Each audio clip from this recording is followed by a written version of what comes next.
So normally I tell stories about being a professional driver and dealing with celebrities. This time it's a little different. I'm gonna tell a story about being a firefighter. Because I was a firefighter around the same time I was doing all this driving, and this was a tough day. It's just hard to forget this day. I was driving a recovery vehicle. That means I drive a particular vehicle to a fire scene, and I'm essentially an assistant to everyone on the fire. I do the best I can to help the firefighters involved in the fire to recover, change out their bottles, just help out on the fire ground where I can. And that day, that was my assignment. And this night, as a fire came in, it was especially tough due to the circumstances surrounding it. Some family members that got into it, and because they got into it, a fire broke out. And in that fire, a couple kids got hurt. And so the firefighters rescued the first kid, and he was hurt pretty bad. He was in a bad way.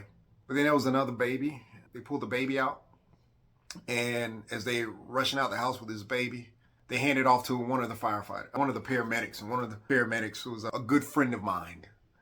And there's another paramedic that ran up to be by his side, and this was an infant. So when you're trying to do chest compressions on an infant, you're essentially pushing in like this, and your hands can get tired really quick.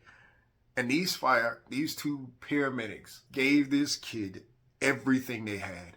Everything they had. They worked and worked and worked to get this kid to breathe, to pull some life back into this kid. They literally just everything they could do. One would get tired and hand it off to the other one. The other one would work while the other one was trying to get air to the kid. And then they pass him back off, just working and working and working. And during one of the exchanges, one of the guys looks up and says, "Hey man, I think we've done all we can do." And the other guy's just not listening. He's working. He's not giving up. And the other guy's, "Hey man, I think it's time to make the call." Now, make the call means for a paramedic, you would call a doctor. And if certain things check out, the doctor would pronounce the person right there and pronounce over the phone. And so they made a phone call, and kid didn't make it. I can remember the frustration. I remember the anger. I remember the trying to be stoic. I remember anger. Hey, this job ain't hard. This job ain't easy, man. This ain't easy, man. I think both these guys had kids. They're kind of young. As firefighters or paramedics, you never know what you're going into from day to day, and it can literally be from 0 to 100 in a mere matter of moments. Then we go back down to 0. We're just chilling and hanging out. The next thing you know, somebody else's life is on the line, and we're up to 100, and then it's over, and we're back down and back up to 100 again. And this can happen over and over. And I was very proud to be a part of the fire department, and proud to know those guys. I'm saying all this to say, don't forget that these first responders oftentimes have to deal with things that they're not going to come home and talk about. They're not going to share. They're not going to allow it to show.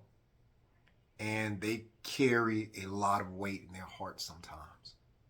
I know these guys are good guys, and they care about kids, and I know this was hard.